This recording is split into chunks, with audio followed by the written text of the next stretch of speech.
Hey guys, this is Sean, the artist of SeanSean.co, and I also sell work on eBay. Today I'm going to do a movie review of Spike Lee's The BlacKKKlansman. So the basis of this film is the plot of this black guy who's a cop, and then he gets transferred over to intelligence, and then he's opened the newspaper and he sees like, oh, ad for the KKK.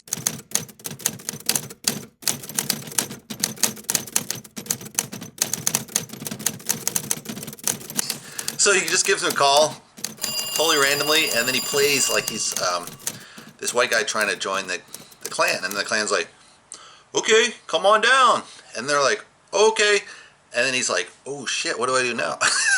So he pulls together his white partner, and the white partner pretends to be the black guy infiltrating the KKK. So it's a really funny idea in the sense that supposedly it happened for real. Like David Duke, the president of the KKK, gets the master, whatever the guy's called, the master guy or whatever. He gets bamboozled by this clever black cop. So it has kind of this really nice story arc. And the black cop is infiltrating the KKK on one side. And in the beginning of the story, he's actually infiltrating a local black student union who brings kind of a civil rights leader that's, black power, kind of separatist style, typical of the 60s, 70s, similar to Black Panthers or even Nation of Islam.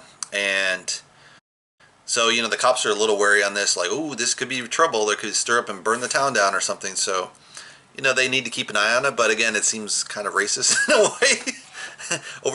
But, police are there to keep order, right? Regardless if it's fair or not. So he's, infiltrating the Klan, and then he's infiltrating the black student union. So he's kind of playing off the two different spectrums of the real extremes of society. At the same time, he also has a really tiny small subplot is this racist cop within the police force, and then he's he wants to kind of out the guy, but then they're like, oh, we can't go against this guy. We always stick together, which is really terrible. But it's really the reality of the police. They do kind of stick to their own. Because they're always, in danger, so they really need to back each other up. Otherwise, they're a minority taking a dangerous force in public. Sometimes they're unjust, sometimes they're racist, but in general, they're a minority fighting kind of control a huge, large group, which is very tough. So you always have to be on your, always on your wits and be self-aware of your environment. So they're always hyper vigilant on any kind of danger. So there's these kind of three overlaying plots that go together with this one black cop. The white guy's is played by Adam Driver, who's he's obviously from the Star Wars franchise, some other films. It's really interesting. He plays this kind of generic white guy cop who's pretty neutral, but he does have a Jewish heritage, but he's never explored it. But since he's forced to become a KKK member and infiltrate and get close to these guys and really put his neck on the line, he really starts to question whether he should have kind of pushed out his Jewish heritage. He kind of pushed it out, and he just became like this whitewashed white guy, and he didn't really care about religion at all. But this guy really puts it in perspective. Of the KKK, that they totally hate blacks, and then the next group they hate is Jews, right? And then other multiple minorities. But those are kind of the two primary ones they're really against. After they get rid of the black people, then they're going straight for the Jews, right? So that question makes him question his heritage. So that has this nice balance to that character as well as he's always has his neck on the line, whether he's going to be discovered for one, outed as a Jew, and then who knows what they're going to do. And he's always in danger of being caught, basically. And as the story develops, it gets more and more dicier, right? So there's a really nice flavor of that character. And then from the student union, you have kind of a minor character, Patrice, and she's kind of this idealistic young woman going to school, and she invites the civil rights leader, and this black cop is actually trying to hit on her because he's infiltrated, but then he likes her, so he's after her, and she doesn't know he's a cop, but then later he has to, so she's always, she's completely on one side of the black power, and saying, hey, we got to stand strong, we can't even side with the police, they're not a neutral party. Sometimes they are, and they've done terrible things in the past to the black people. So she's another viewpoint of one extreme side. So it's really interesting. You see her get a little bit more perspective as the film progresses. Now at the same time, we have all these events going on, intermingling. So the majority of the story, probably 95%, is only set within the 70s. But what Spike did to kind of make a nice full circle story, he's kind of referenced back to this historical film called Birth of a Nation.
Now, if you don't know, The Birth of a Nation came out in 1915. At that point, it had been about 50 years since the end of the Civil War, and things had kind of settled down a little bit.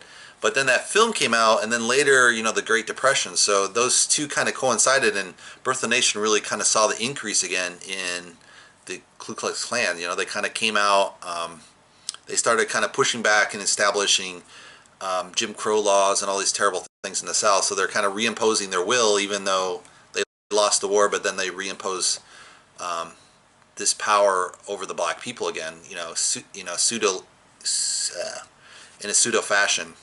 So it's kind of terrible. They didn't really progress much from the Civil War, which kind of makes sense. But it's kind of you're really kind of exposed to it in this film. You kind of go from, hey, I'm a neutral white guy or whatever, and then you go out there, you're thrown in, and you're like, damn, where do you stand on the line on this? So that's pretty interesting. I will say that the Klan also rose because of the Great Depression. So I think, Spike kind of he skips this. I mean, obviously you can only cover so much in the story, but, the Great Depression really had a huge impact because the economy just went for a decade, basically. I mean, the stocks recovered, but, the job market never recovered really well till the 40s. So there's this huge block, 10 to 20 years, where people are just struggling. And at that point, everyone's struggling for a job, and then everyone's trying to point a finger. Oh, you're to blame, you're to blame. Why didn't you get fired? Why did you get hired? And so that leads to a lot of racism as well during the 30s, which really isn't covered much in history. But I would say a lot of this, the reason why the Klan became popular after the 15 and going into the 30s was really this Great Depression continuing. And you can see a similar flavor and the rise of Nazism in Germany. They had this terrible economy, and then they had war reparations, so it was even worse. So they created this environment where people are finger pointing, and then people start blaming the Jews. And then this guy Hitler gets to power, and he just ends with the Holocaust, right? So it's a terrible end. So this kind of blame game that goes around during poor economic times are very typical. So racism tends to get highlighted and grow as a basis of economic injustice versus just kind of maybe a single factor. I would say this film has a large impact, and one of the interesting details of the film is Spike Lee, the director. It's a really great film, but he said, oh, I'm not going to go see Django Unchained. And I'm like, Django Unchained is one of the greatest films ever by Quentin Tarantino. I mean, he's a white guy, so he's like, oh, I can't see it because he's a white guy. He doesn't know the perspective.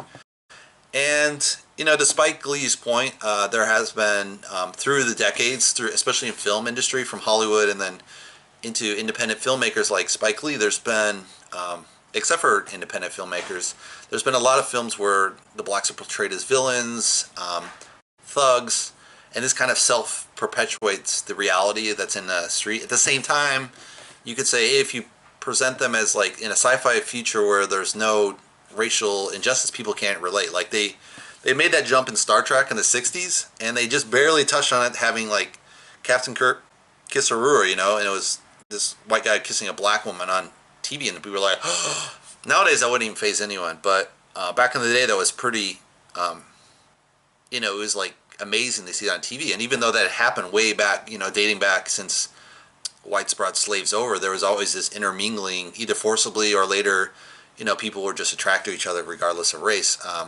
So racism is kind of a construct, a social construct. So there's always been intermingling, but it never been seen on the big screen. So, you know, Spike Lee's comments as far as, you know, white guy can't really comment on the black guy history, there's some basis to that in the sense that, you know, Quentin Tarantino's never going to have dark skin. I'm not going to have dark skin. So, you know, I've faced other kind of isms, like being excluded. Like when I was in Poland, I was like maybe 1% of the population, and I could feel that tension. People would recognize when I'm a foreigner, and then it was very uncomfortable. You're always on edge. You're like, this could go south. You're always looking for exits. You're always kind of never really trusting people for a long time. So I get what he's saying, but you know, if your skin color is the same as someone else, you can kind of blend over time as you learn the language, the culture.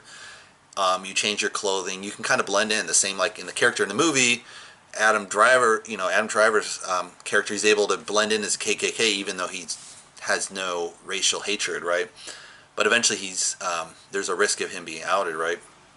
So I mean, I can get that from Spike Lee. On the other hand, Django Unchained is one of the greatest movies to cover slavery, in the sense it's a myth. It's a mythological cowboy character, but he goes from slave to warrior, and then he kind of gets captured and then, you know, tortured, and then he escapes, right? And so he's this nice character arc for Django as the bounty hunter, you know, slave to bounty hunter and hero. So they'd never been done really in that sense, I would say, in the Old West. The Old West always kind of skimmed over slavery like it didn't exist, and we're just going to talk about white guys on a horse. So, you know, he took a really nice genre, the cowboy, and then blended with slavery. I'd say it's true to both. And you have all the levels of slavery involved, from like the high-end prostitutes, they're buying, they got a great life, but they're the white guys prostitutes. And then you'd have the master of the house, who's played by Samuel L. Jackson, and he has his favoritism as well. And then right below that is everyone that works in the house slaves, and then people in the field to be on the bottom, right, the field slaves. So he shows all these tiers of slavery really well in just the one film, which, you know, hats off to Quarantino. So personally, I don't think the criticism is just. Hopefully Spike Lee has seen it.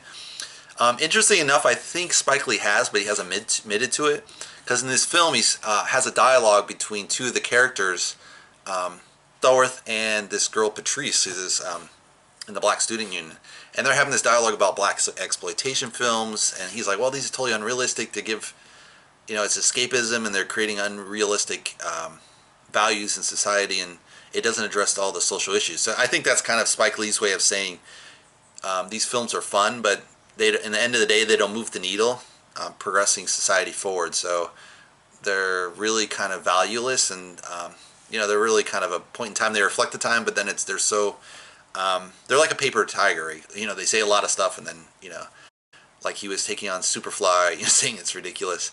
And crazy enough, they redid Superfly, right, just recently. So it's kind of like him kind of slapping the face, saying, "Hey, you guys, wake up." But I don't, you know, to, you know, other filmmakers, I would say, you know, the reason why there's such blockbuster kind of empty plot films is people want to escape. They have like a boring, or they don't like their job, or, you know, they're not doing so well in life, so they go to the movies to really escape. So to that point, you know, you really have to make an entertaining film, and then you educate second. So in this film, I think Spike Lee's done a really good balance as far as making a pretty entertaining film with a good plot in the 70s, and then he has some educational points on the end of the film. So it's interesting. He has a connection to Birth of the Nation, like I mentioned earlier.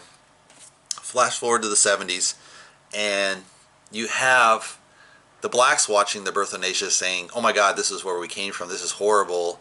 You know, we always have to keep this in mind so that this doesn't occur again, or try to push the needle forward." At the same time, you have KKK being influenced by this, watching the film at the same time and saying, "Yeah, this is why we hate people, and this is why we are the way we are." So it really puts those really elements really nice together. And, you know, a lot of films kind of don't use this. They do sometimes, but I think Spike Lee's done a really good juxtaposition of these two sceneries and the effect on two societies. And the very end of the film is really nice. I'm not going to give it away, but he connects from the birth of the nation to the 70s to the present day. So that's really, really quite poignant. One of the things that was really surprising in the film, I, you know, came like 15 minutes late because I thought, oh, I'm going to eat dinner. They're going to have half an hour of ads on all the films. But of course, being Spike Lee, he didn't get any sponsorship commercialized, so there just aren't any commercials. he got all his own funding, so he doesn't need any commercials. So there's no commercials on the film. So I literally missed like 10 to 15 minutes of the first of the film. I was just like, horrible, because it's such a great film. To miss the 10 to 15 minutes is horrible, because I don't know. There might have been other really nice subtleties to the film. I'll probably go re-see it, hopefully. But yeah, just shooting myself. But yeah, going in, there was a cop there, and I was just like, how is there a cop here? You know, one, they're kind of reinforcing the idea that cops are racist. Two, they're backing up the idea that the film is dangerous and going to cause a riot, which is kind of stereotypical. It is a very thought-provoking film, but to say people are going to go burn down the whole block because of one film, you know, I think, you know, the police are reaching. Of course, the police are very sensitive to any kind of provocative speech making, as they historically have been, and the film actually points this out, that the police are very, very always sensitive to dangers on the right, left, black, white, whatever it is, whatever the group it is that's extreme. They're going to be on the lookout for this. So the fact that they have a real police officer staged at this film, I was like, oh my God, are we living in the 60s? This is crazy. I mean, they didn't do this for Django Unchained, and Django Unchained was silly, but it does deal with slavery. But yeah, it's just crazy. Or Black Panther, you know, it's another kind of fun take that Marvel came up when, you know, Black Panther came out, and the political group, and then at the same time Black Panther, the comic book, came out. And they were parallel ideas, and one was, you know, for social justice, and Black Panther, the comic, they're doing as a part of Africa that was never discovered, and as if, you know, they had never been colonized, so that they come to the first world as one-to-one, even though they're pretending to be third world, but they're actually one-to-one, and they actually have this superior technology and all this, and it has this really connection, great vibe between African Americans that have been, you know, slaves in the history, and then, you know, tried to overcome that, and then they have that history versus Africans. These are the wise that had been colonized, but they were overthrew other masters, so they kind of remained more true to the roots, so to say. They actually had their own areas, and, you know, some countries have completely expelled the whites, or some try to live in peace, like say South Africa. But so you have these variations of different types of segregation, integration, versus America. It's only been integration, right? There's been segregational groups, but they never really succeeded and get very far outside of small groups or cults, right? So yeah, it has that juxtaposition, but you know, Spike Lee definitely takes more of a real cut, and all these real life footage, and then also this historical footage. Such a great story arc. It's funny, actually a couple of years ago, I got invited to one of Spike Lee's movies, Chirac, which is about gangland violence in Chicago, and it's out of control, and they don't know what to do about it. And it has this, you know, nice story around that. Samuel Jackson's in it, some other guys, obviously. But it was funny because I got this special guest, like, so I went to the very first showing, right, before they finished the film, so they always do these test screenings. So I go up, and I'm waiting in line, I'm like, oh, I'm waiting in line, let me go get some popcorn. So I go stand behind these guys, and these guys are like, no, the popcorn lines are here. I'm like, what are you talking about? So I go walk over the other line, and get my popcorn, get my drink, and I go out and stand back with my wife, and I'm like, you know, a good 30 feet away, and I look back, and I'm like, oh shit, I was standing behind Spike Lee. So I was within 5 feet of Spike Lee, but didn't realize, because he had like the hoodie on, so he's like looking around trying to keep a low profile, which makes sense. Otherwise, he's gonna have a rush of people if they recognize him, right? But yeah, that was pretty so that was almost my chance to meet Spike Lee, but not quite. But yeah, thanks for the ticket, Spike. That was another good film. I'd say this film is actually better. Probably one of his better films in quite a few years. It touches on the idea of racism, and it does do a really nice balance between the races, which I really liked.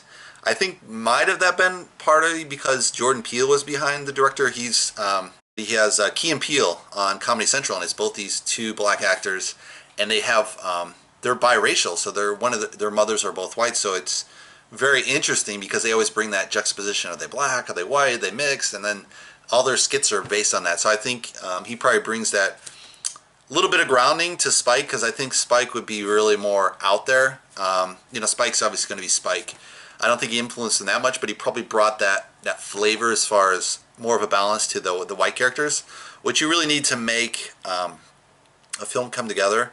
Like a film that doesn't do that, for example, is Desierto, which was desert in Spanish, and that came out a few years ago, 2015. And in that film, it has all these Mexican immigrants. They're crossing the border, going through these horrendous conditions. And then there's this crazy Texan rancher, and he's always like, he's snipering these guys off, but they never explain why. Like, was he molested as a kid? Was his parents killed by immigrants? Was his house robbed? Nothing. So there's no motive to why he's randomly killing strangers. So that film, you know, really fails in that aspect, because it's just this racist rancher, but there's no explanation. And in Spike's film here, you're getting, you're not getting super deep into the characters, but you're getting the feel of each one of the characters. Some are more crazier on the terrorist element. Other ones are more balanced. Other ones are more leadership driven. They actually have David Duke in here, which is really interesting. So, yeah, I've forgotten about David Duke, because he was like on Donahue or something, Oprah maybe in the 80s, but who's heard anything about David Duke, right? But yeah, he ties this together to today's world, which is really interesting. So there's a lot of depth to this film, story elements. Obviously got great, you know, historical costumes, but it's really the story and the characters that are built well. But yeah, I recommend it. Hope you guys like it.